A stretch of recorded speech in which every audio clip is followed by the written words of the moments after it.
Bismillahirrahmanirrahim. Alhamdulillah. Sallallahu alaihi wa sallam. Muhammadan khairu al-akhirin. Wa ala alihi wa sahbihi ajma'in. Allahumma فتح لنا وفتح عليهم وفتحنا في إسرائيل وفتحنا القرآن الحكيم. اللهم علمنا ما ينفعنا وانفعنا بما علمتنا زدنا علما وعلمنا برحمتك يا أرحم الراحمين. السلام عليكم ورحمة الله وبركاته. وعليكم السلام. And really glad to see you come out to this particular talk, which is entitled The Youth Will Grow. I wanted to begin speaking for about 15 minutes and talk a little about some of the youth that I'm referring to, and then I would also like to open up the floor to speak to have a conversation with those of you who are here as high schoolers or others as well, who may have some particular questions of interest with respect to both itself and the work that it is into college.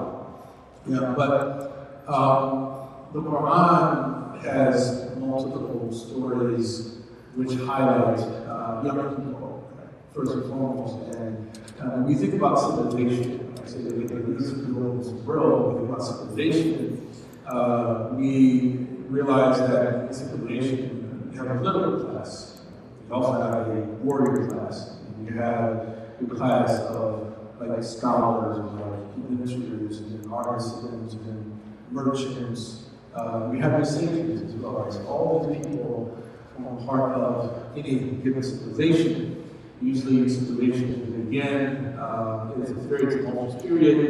When we think about, for instance, the formation of America, the United States, the United States of America, that is born out of a certain amount of chaos, a response and reaction to certain tyranny that was originating from England, the Kingdom of England, who the colonialists here themselves were subservient to, they were committed to for some time until they themselves decided that it was time to break away and start our nation. We see in Islamic history similar sort of situation. We can see the same situation in the birth of Christianity, the birth of Judaism as well, or at least Judaism as Zaytuna, right? That there's been the, there are people living in tyranny who eventually they were free or rescued. This way, this is what we're doing. This one. Oh, okay, that's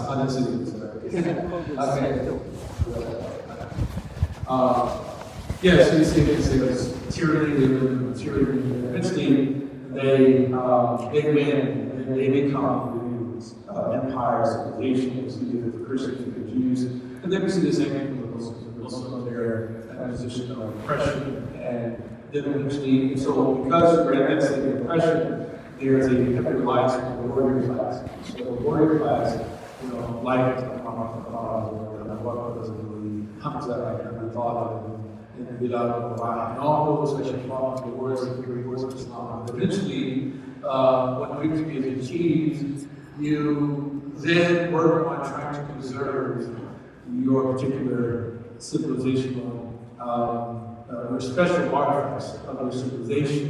So these are also the people who represent those who build the Muslim world, because others were protecting the fledgling community, but then those artifacts, those cultural, they're scientific, they're literary artifacts, which lead to the foundation of vision that we ourselves have today, that I consider those to be, of course, I feel uneasy saying the more important members of community, because those who will be alive, of course, extremely valuable members of the community.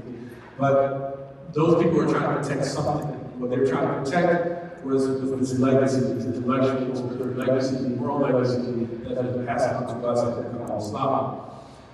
So in the Quran, as I mentioned, Quran is the source of Islam, teachings and performances, and the Sunnah of the Prophet sallallahu alaihi wasallam. And in the Quran, we find certain number of young people who are highlighted. As a matter of fact, one group of them is called the Ashab al-Kahf, the companions of the cave, the young people who fled from their Fir'aun king, fear that they would lose their religion, and then Allah subhanahu wa ta'ala had them fall into a deep sleep for over hundreds of years, and then eventually have them wake up again. So these are young people, teenagers and young adults. What teenagers in Islamic context actually are adults in one sense, right? But, they're very young people committed to their religion. They wanted to preserve it, they valued it, and Allah spared them, gave them that opportunity. Ibrahim alayhi salam was also mentioned in the Quran. So Ibrahim, when he challenges people, he was very young. That when they came back, the people came back from their festival and they found that their gods were smashed to pieces, and they were like, who did this to our gods? It was really a strange sort of thing to say. It's like, who did this to our gods? Your gods be harmed, right? But they asked this question, and then someone says, we heard a young man, a young boy, speak ill of him. His name is Ibrahim. Right? So Ibrahim was very young. Right? When he did this, and they came up with this plot that he would smash all the small idols and leave the big one, to live. And his father was an idol seller, right? So he challenged his father this evening, right? As his father, to stop worshiping these idols, stop making these idols, and that he would ask Allah to forgive him. Right, and of course, and his father threatened him as well as his people, and then they tried to kill him. But it's these acts of bravery, right? So Ibrahim, we find Maryam alayhi salam as well. She's in the Quran that she's visited by the angel, right? So she's in a very vulnerable position. Right? She's, if you read the biblical sources, and you ask the question of how old she was when she gave birth to Jesus alayhi salam. They say she was about maybe 12 or 13 or 14 years old. She's very young, right? Very young. And so she comes to the town, right, with the baby. She's not married. She came carrying the baby. That you, Maryam, you've come and concocted a great lie.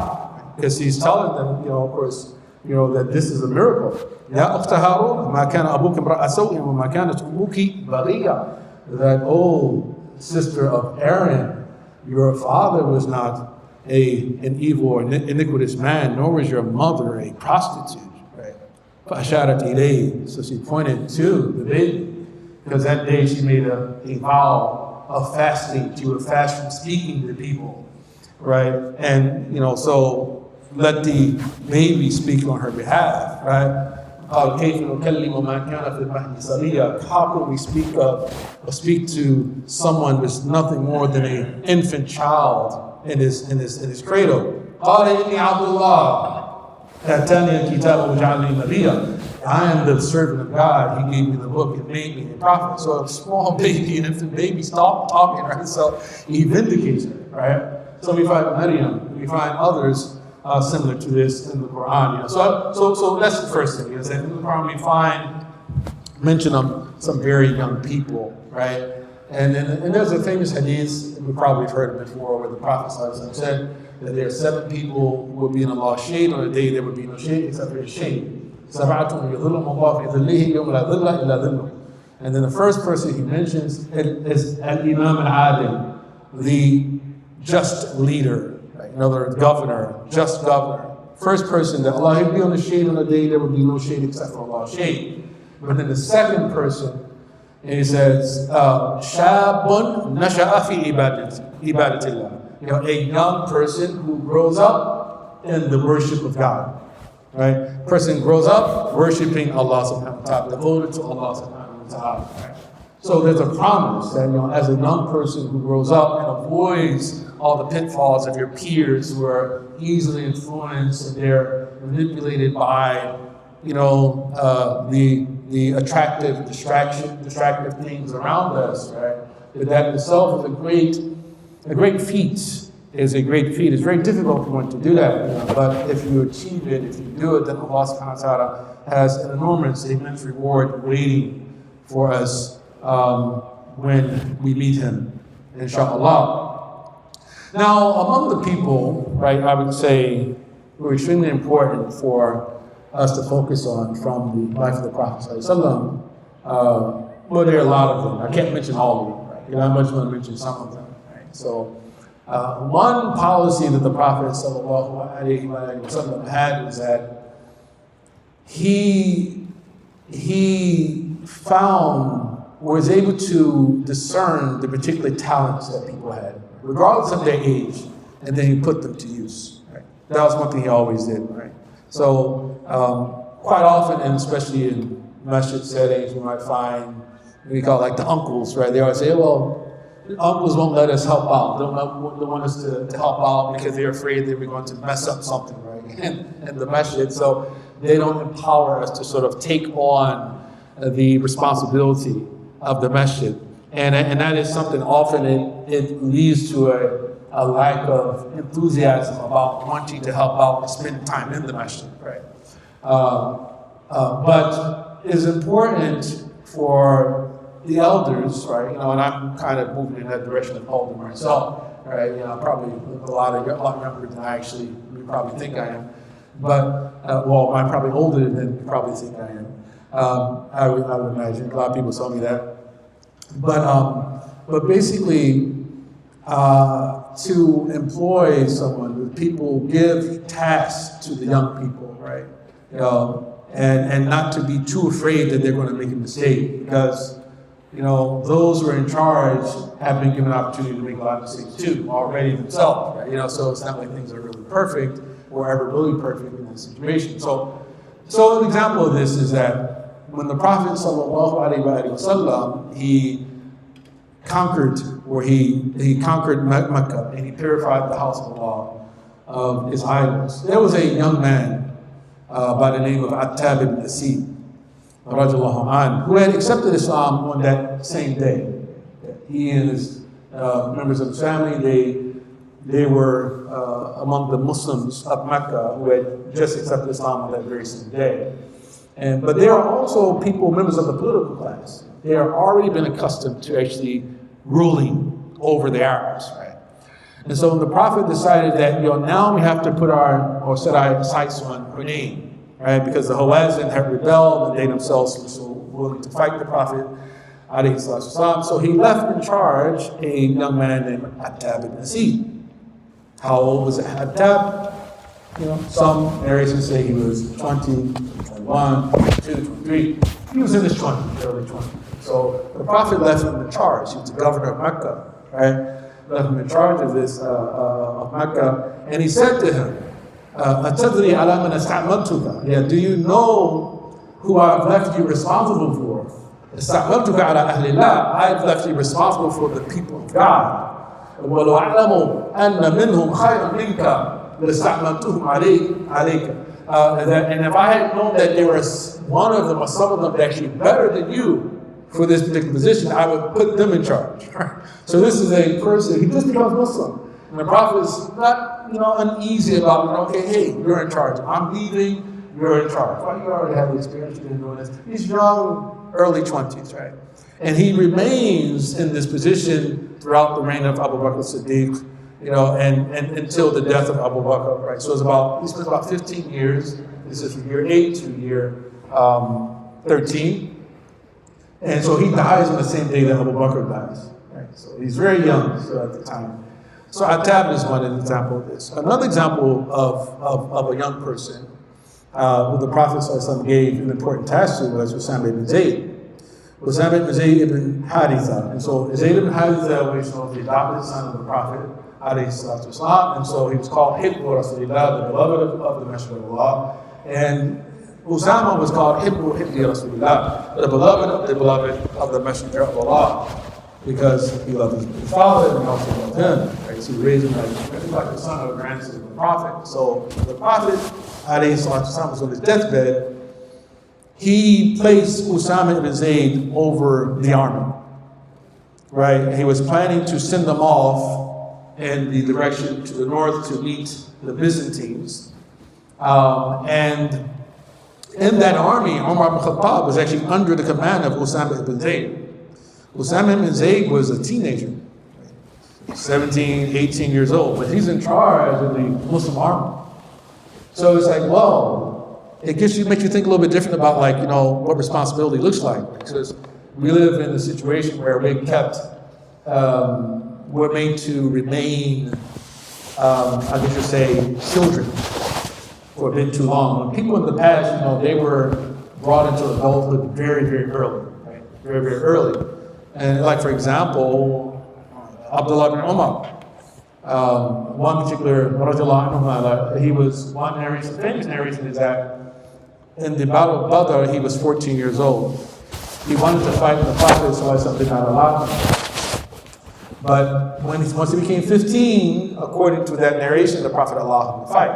Now there's disagreement. Some scholars say, well, actually that narration is not very strong, whatever. But anyway, he was interested in fighting, participating in battles. So he was a soldier, right? So very young age, right? So you're getting married as a teenager, you're putting your life on the line as a teenager, right? You're participating in governance as a teenager. And this is happening with a lot of people. Jabir bin Abdullah, Mu'adh bin Jabal. I mean, they're 17, 18 when they become Muslim or they help the Prophet. Zayd ibn Thabit is another example. Zayd ibn Thabit was an Ansari, and when the Prophet came to Mecca, Zayd was only about 10 years old. Now, Zayd was also literate. He could read and write. And the Prophet also gave him the task to learn Syriac and Hebrew, things like that, so that any time he received a letter from someone of a different civilization, Zayd ibn Thabit would interpret it and translate those letters for him.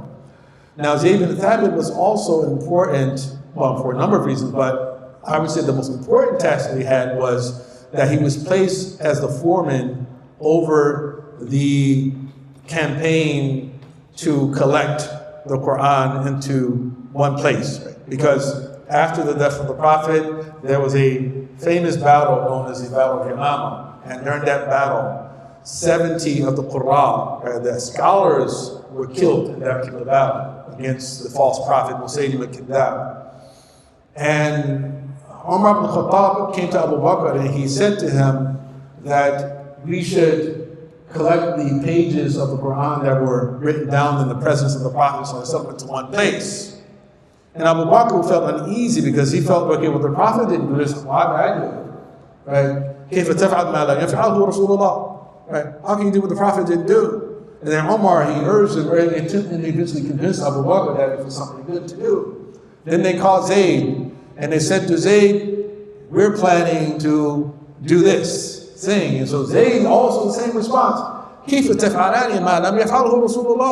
can you do what the Prophet didn't do? Right? Wallahi fi khair. I said, but we swear to God this is good, something good. And so Zayd ibn Thabit, along with Umar ibn Khattab, they were placed in charge of this particular project. And what they would do, they would wait at the Prophet's at the threshold of the entrance of the masjid of the Prophet's mosque, and they would call people to bring the different leaflets and the pieces of stone and pieces of bark, from the trees that they had written verses and surahs from the Quran to them, but they also had with them two witnesses that they had these things recorded in the presence of the Prophet. So Zayd was about 20 years old when this happened. Right? He's 20 years old, so he helped him in this major task of preserving the Quran. Right? And then during the reign of Uthman, 15 years later, there's another fitna that happens regarding the Quran. So this new fitna was that since the Prophet had allowed for the different Arab tribes to recite the Quran, according to certain dialectical differences, right? In the Quran, right? The Quran has been revealed in 7 ahruf, 7 patterns. So recite whichever of them it is easy for you. When new people were becoming Muslims, they would learn one particular way of reciting the Quran. And then when they encountered other people who learned different ways of reciting the Quran, they said, well, that's not the Quran. They said, yes, it is the Quran. No, you can't claim, if you claim this Quran, you're a kafir, right? So they started to do takfir of one another, right? And so Hudayfa ibn Yaman encountered Uthman ibn Affan, radiallahu anhuma, and he says, أزرق هذه أمة قبل أن يختلفوا في القرآن قبل أن تختلف في القرآن اختلاف اليهود والنصارى. Right, so you catch this ummah before they differ about the Quran to the same extent that the Jews and the Christians they differ about their books. So Uthman decided to standardize the scripts of the Quran.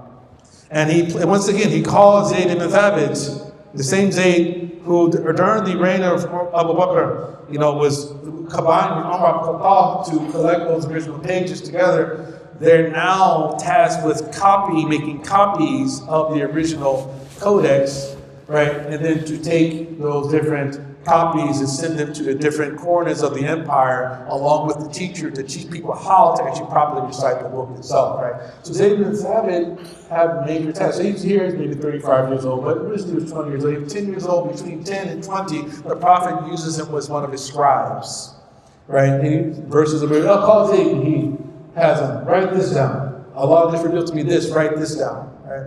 So very young people, right? Very young people involved in these type of things. Zayd bin Thabit, Usama bin Zayd. And then of course, Aisha, anha. Of course, Aisha, anha. Of course, the very young wife of the Prophet, she was known as min afqah al-nasi, right? One of the most learned legal scholars, right, among the Sahaba. She was known for, she was a mathematician, she was very good at hisab, she was very good at poetry, right? She had knowledge that we call the ansab al-Arab, the pedigrees of the Arabs. So she was consulted for many things, and most importantly, the private life of the Prophet. Right? A lot of the things you know about the Prophet's private life is because of Aisha, radiallahu anha. Right? And so when we look at the Sahaba who related the most hadith, they find that it boils down to about maybe 5 people, right, with the most prolific hadith reciters. And the most prolific was Abu Hurairah, right, radiallahu anhu, who had met the Prophet, who had became Muslim 4 years before the Prophet's death, alayhi salatu wasalam. He was a very poor man. He used to spend all of his time in the masjid, and he would wait for the Prophet to come, and he would observe him completely. He tried to memorize everything that the Prophet said. So he narrated more than 5,000 hadiths. He's the author of more than 5,000, maybe 5,600 hadiths. And then it's followed by Abdullah bin Umar, the son of Umar ibn Khattab, radiallahu anhuma. And then you also have people like Ibn Abbas, the Prophet's cousin, you have Aisha and Anas bin Malik. These are the most important of all those hadith narrators, right, who preserve for us the teachings of Islam. Without them, we would not know much about the Sunnah of the Prophet. We won't know much about the history of Islam, right? We won't know much about the moral teachings of Islam or even the Quran, right? So because of, and again, these are just a very short list, a small list of the people who I say that they're responsible for building the Muslim world, right? Because everything about the Muslim, right, it comes from his Islamic teachings. What makes us important, makes us valuable, or rather special, I put it, is our Islam. That's what makes us special, that we're Muslims, right?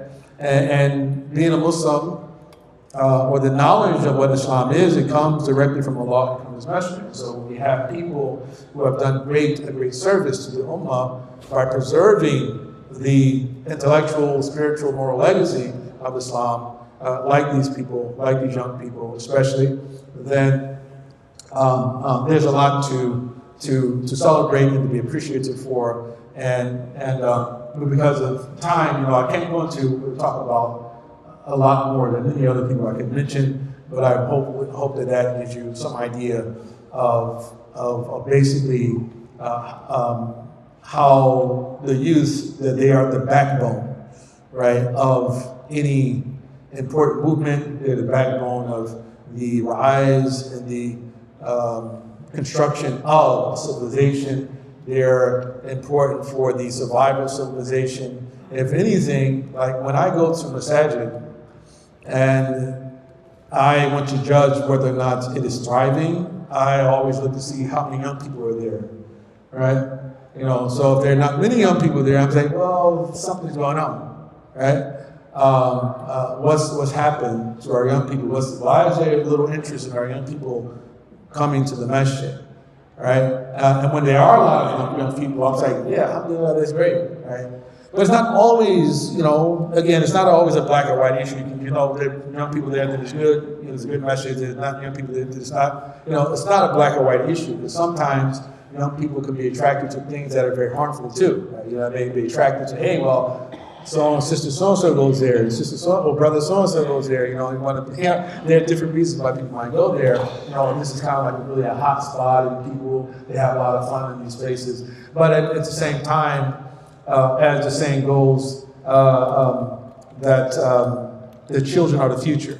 Children are the future, and we have to do a lot, is all that we can to ensure that the legacy of Islam is passed down to our young people. And so hopefully this is benefit from that. But in the remaining time before Maghrib comes in, I was hoping that I hear from you as well. Right? If there's any particular points of concern, any particular questions that you have, either about the lecture itself, or even again about Zaytuna College. And I'll say, let me say just a minute or so, talk a little bit about Zaytuna College, which is in, of course, the Bay Area here in California, where I've been teaching since 2007. Zaytuna, when I first came, it was called Zaytuna Institute, and now we know it's Zaytuna College. And Zaytuna College is the only fully accredited Muslim liberal arts college.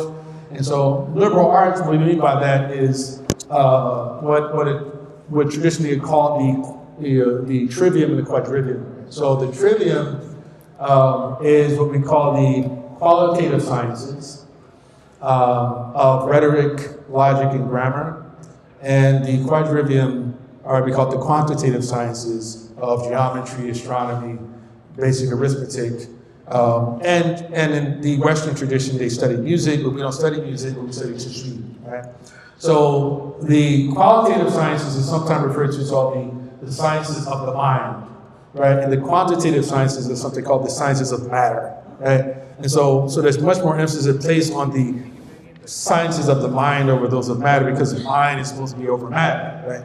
So Zaytuna offers a BA and a master's degree, a BA in Islamic Studies and the liberal arts.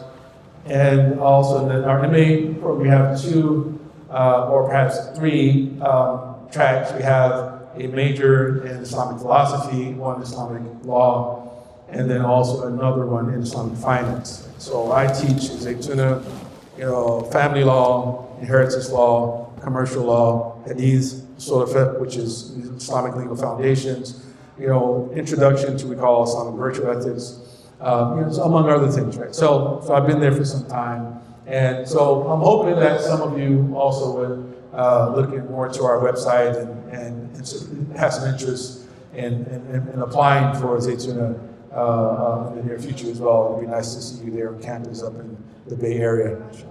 So, any questions? This is sort of black and red.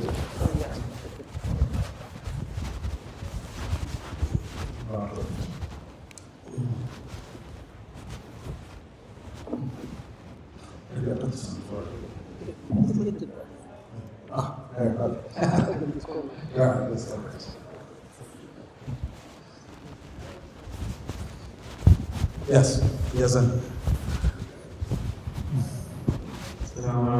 Vale, for your talk, so I wanted to ask, you were mentioning how you build a Muslim world, and we see that you Yeah, mic, I'm sorry. Let me try this one.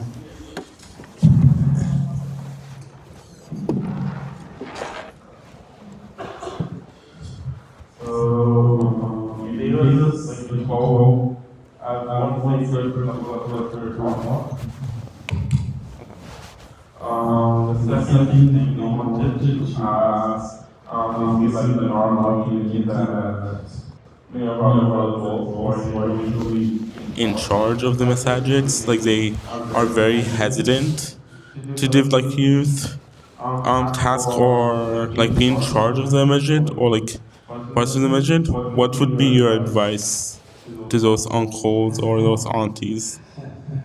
Well, I mean, we have a lot of people typically not,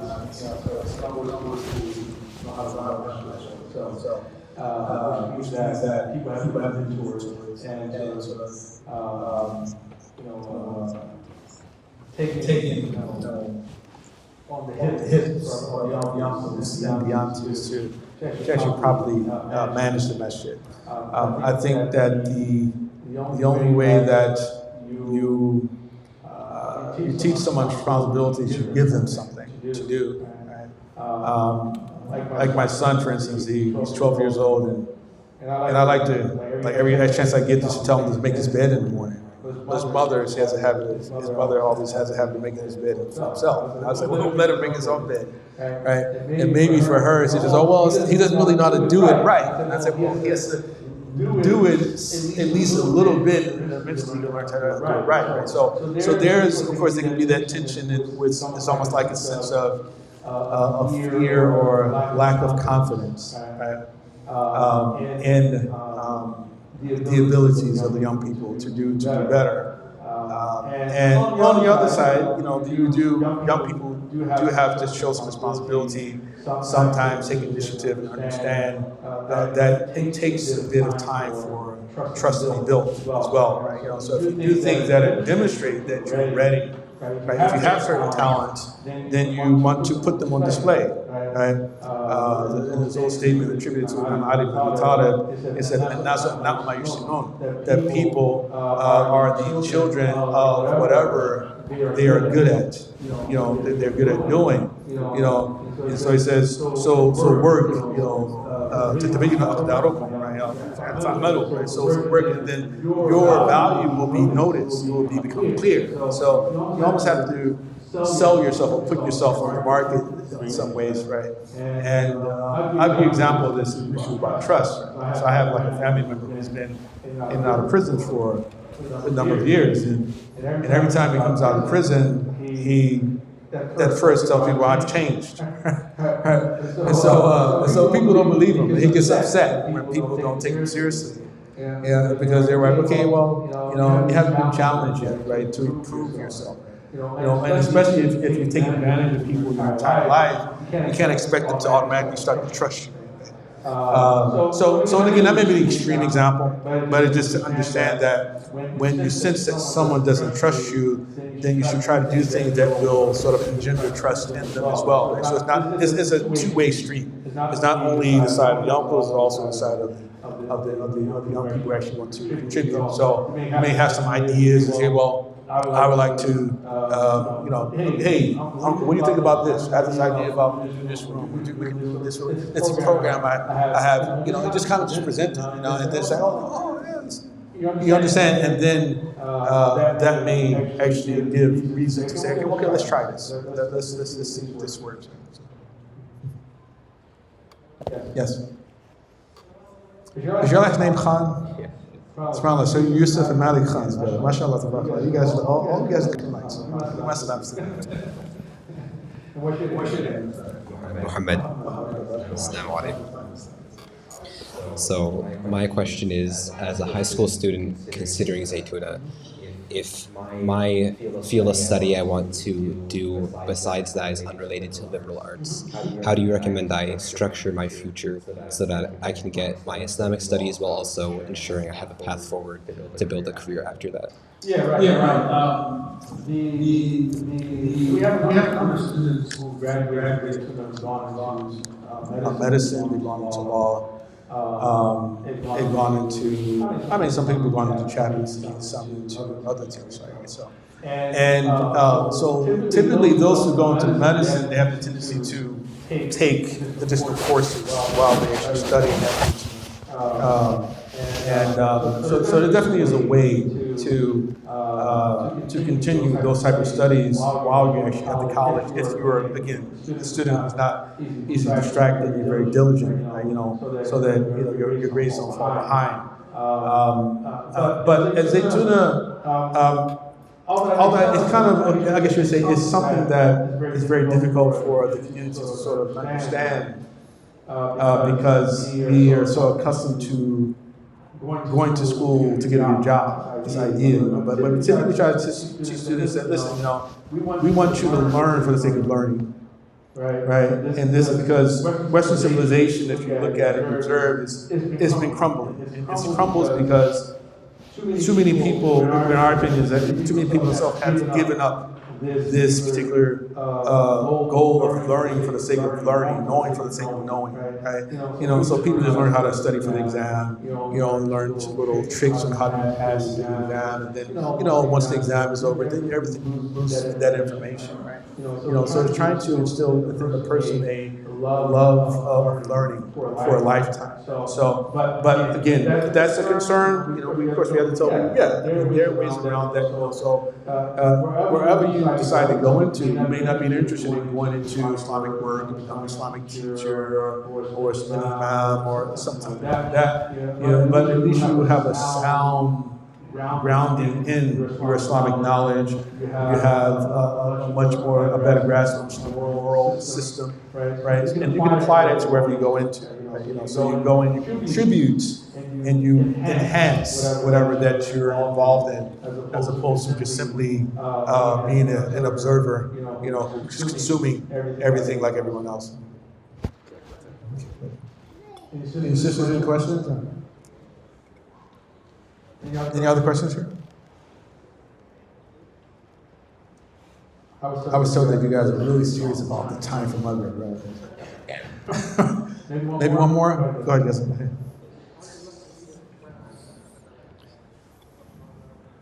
I think just for the recording, I think it should be okay. We're just speaking to it. So, for the sake of college, Yeah.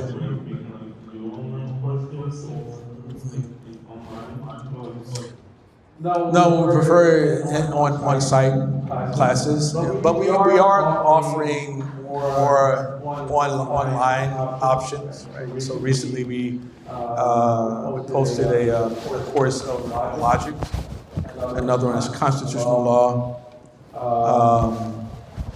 one on biblical studies like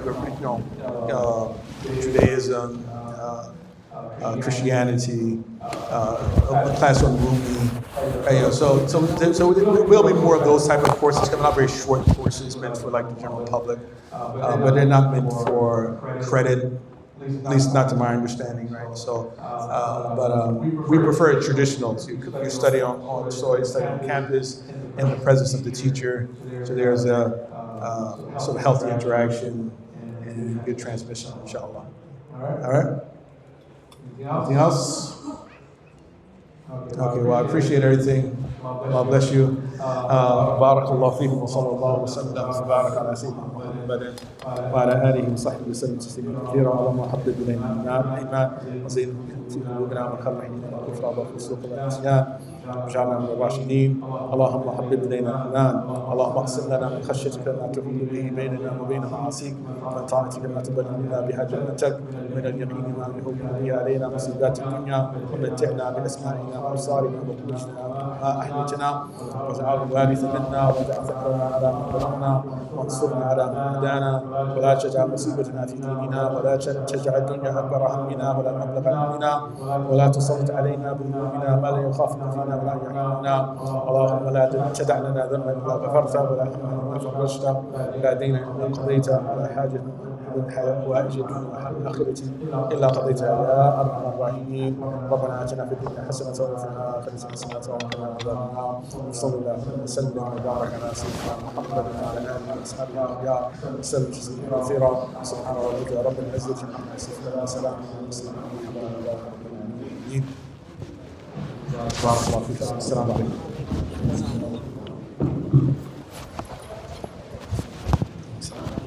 عليكم السلام ورحمة الله.